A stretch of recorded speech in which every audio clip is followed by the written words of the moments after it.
leu o relatório, obviamente. Sim, sim. O que é que mais o impressionou neste documento sobre a perseguição aos cristãos no mundo?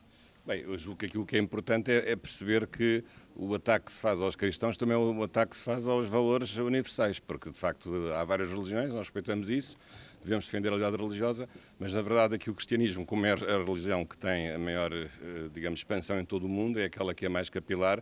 Portanto, o ataque também ao cristianismo também é um ataque aos valores universais e, portanto, isso ainda me preocupa mais. Claro que preocupa-me de ver ataques ao cristianismo, como é óbvio, como uma religião como outra qualquer que tem o direito de se afirmar, tem o direito também de se expandir e tem o direito de defender as suas próprias opções. Mas o ataque ao cristianismo também é um ataque à civilização que nós neste momento alcançamos depois de muitos séculos de erros, de escravatura, de pobreza, de sofrimento escusado e, portanto, acho que isso é o que, digamos, me impressiona mais neste relatório. E alguma área, digamos assim, geográfica, por exemplo, o relatório indica muito que a África é uma zona que está neste momento a ser alvo, digamos, de ataques jihadistas, por exemplo. Inquieta imaginar que isto se possa expandir, por exemplo, por todo o continente?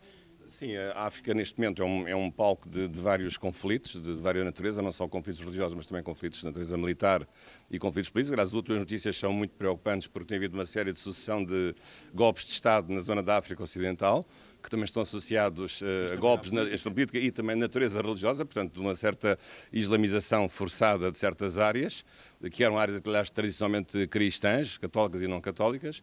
Portanto, isso realmente é preocupante e de facto, é um continente que tem tido os seus problemas também de afirmação, no sentido de serem países recentemente criados, depois de metade, enfim, de meados dos anos 20, dos anos 60, 50, portanto, meados do século XX, que se tornaram independentes. Nessa altura havia 3 ou 4 países independentes, de repente passaram a ser 50, agora são 55, se as contas não me falham.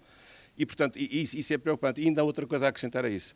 É que, ainda por cima, neste caso, o ataque ao cristianismo também pode ser visto e é usado muitas vezes como um ataque, digamos, disfarçar esse ataque ou justificar esse ataque como sendo um ataque à potência colonizadora, porque nós não nos podemos esquecer que os países africanos foram todos colonizados com erros, com luzes e com sombras, por nações europeias. E, portanto, num certo sentido, há um certo aproveitamento também de dizer que o ataque ao cristianismo é, no fundo, aquilo que se pode justificar, entre aspas, por ser um ataque, digamos, a um certo neocolonialismo que as potências europeias estão a fazer dentro destes países, o que é um erro, não é verdade? Isso está demonstrado estatisticamente, não é verdade. Isso também será o caso de Moçambique? Moçambique tem, neste momento, há uma situação, enfim, problemática do ponto de vista da situação pós-eleitoral. Espero que se resolva rapidamente, mas Moçambique tem neste momento portanto, um problema, no caso do Cabo Delgado, há uma célula de uma das ramificações do jihadismo radical, Al-Shabaab, neste caso, que tem ligações remotas à Al-Qaeda, mas também a questão de Cabo Delgado é um problema também relacionado com a ausência de Estado do próprio Moçambique, que não cuidou ou que não soube cuidar noutros tempos, numa presença efetiva e que não é só uma presença de paz, mas é uma presença também de bem-estar. E julgo que se juntaram aqui vários ingredientes para chegarmos a esta situação que nós estamos a viver hoje, que é muito lamentável. O Moçambique é um país enorme, é um grande país, aliás, já lá vivi 2 anos, conheço muito bem Moçambique, estive lá agora em setembro e lamento muito o que está a acontecer e realmente é o cúmulo do azar haver aqui uma coincidência deste tipo de conflitos. Portanto, um conflito político, um conflito também económico e agora um conflito também de natureza religiosa. E o que é que o Ocidente e a Europa podem fazer mais para ajudar estes países? Eu acho que devem, para já, priorizar a ajuda pública ao desenvolvimento, que é aquilo que não costumam fazer. Digamos, internacionalmente, há verbas que são fixas, como sendo verbas aconselhadas, pelo menos de 1 até 2% do PIB serem alocados à APD, à ajuda pública ao desenvolvimento. Isso não tem sido feito. E os tempos que aí vêm são péssimos, porque a Europa está, neste momento, a realocar as suas verbas para outro tipo de esforço. O caso da guerra da Ucrânia vai provocar na Europa uma guerra, digamos, uma crise que se vai aprofundar. Eu estou convencido disso, infelizmente. Isso é mau.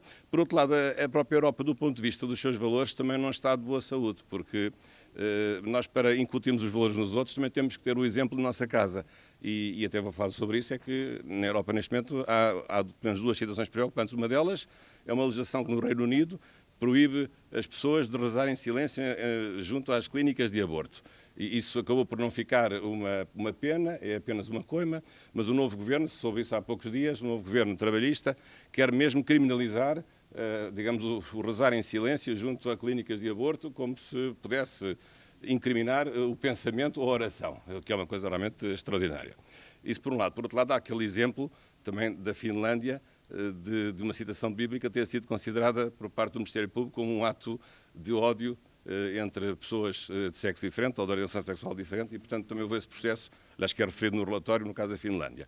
Mas, em geral, é um certo problema digamos, da ausência de uma proteção ativa da liberdade religiosa. E mais do que isso, reparem, os direitos humanos é uma matéria que tem sido muitíssimo evolutiva. E eu recordo sempre, há poucos dias nós comemorámos o Dia também da Proteção das Crianças. A proteção das crianças começou por ser uma mera declaração das Nações Unidas. Rapidamente se transformou num tratado. Ora, neste momento não há nenhum tratado internacional sobre liberdade religiosa. Nenhum.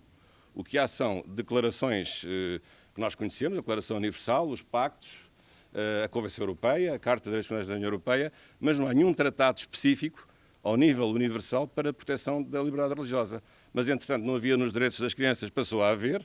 Não havia na questão dos direitos das mulheres, passou a haver vários, até aliás, em vários aspectos, e muito bem, aliás, a Convenção de Istambul, por exemplo, um dos casos mais críticos, mas em relação à liberdade religiosa, o que nós verificamos é um certo amolecimento e uma passividade de os Estados não a protegerem de uma forma ativa. E eu acho que esse é que é o grande problema e esse é que é o desafio, aliás, sobre isso também falarei um pouco na minha intervenção.